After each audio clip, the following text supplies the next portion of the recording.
نبدأ بالصلاة على رسولنا الكريم محمد صلى الله عليه وسلم، فصلوا على خير البشر. مخطط لا يصدق، السيناريو الصادم الذي سيجعل الهلال يوافق على انتقال بونو لبرشلونة. من ظن أن مشوار النجم المغربي ياسين بونو قد انتهى في أوروبا فهو مخطئ، فالباب فتح مجددا أمام أسد الأطلس للعودة، وليس أي باب الذي نتحدث عنه،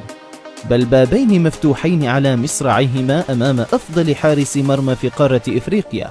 واحد منهما يعتبر أكبر أحلام أي لاعب عربي، وهو تمثيل نادي بحجم برشلونة بعد السيناريو الصادم الذي حدث للمفاوضات في الساعات الأخيرة، وجعل إدارة نادي الهلال تعطي بونو الضوء الأخضر للتحرك عائدا إلى إسبانيا من بوابة العملاق الكتالوني في صفقة مدوية ومفاجئة بكل المقاييس، سوف تفرض كلمتها كأحد أقوى صفقات الميركاتو الشتوي في الكرة الإسبانية. ولكن ما حدث بين اليوم والأمس يؤكد أن الأمور قد تحدث، وأن إدارة زعيم الكرة السعودية ستوافق على ترك الحارس الأمين للبارسا ما دام لن تكتمل المفاجأة الأكثر جنونا، والتي ستنقل ياسين إلى الدوري الإنجليزي بجرة قلم. فما الذي يحدث في مستقبل حارس المغرب الأول؟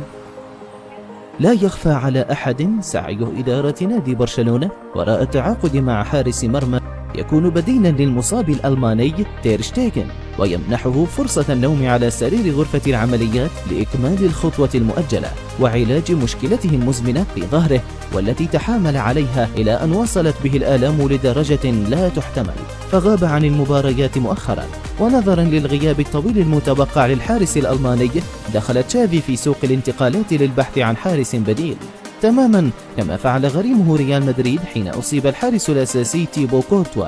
وأوضحت صحيفة سبورت بأن اللاعب المغربي السابق لنادي إشبيليا ياسين بونو كان على رأس المطلوبين في البلاوغرانا، وتصدر اللائحة القصيرة الموضوعة لحراس المرمى المنتظر ضم واحد منهم في شهر يناير المقبل. وبالفعل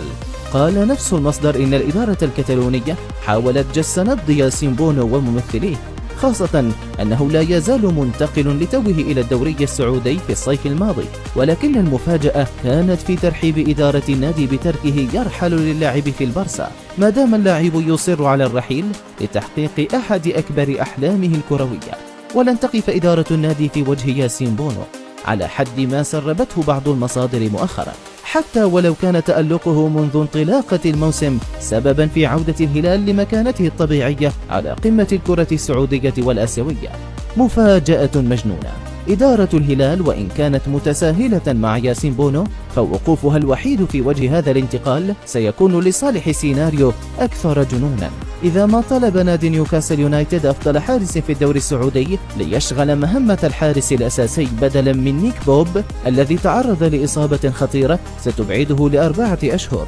ونظرا لأن صندوق الاستثمار السعودي يمتلك الناديين، فأولويته ستصب في مصلحة الماغبايز، ولكن الأمور معطلة حاليا في انتظار موافقة الجهاز الفني بقيادة إيدي هاو.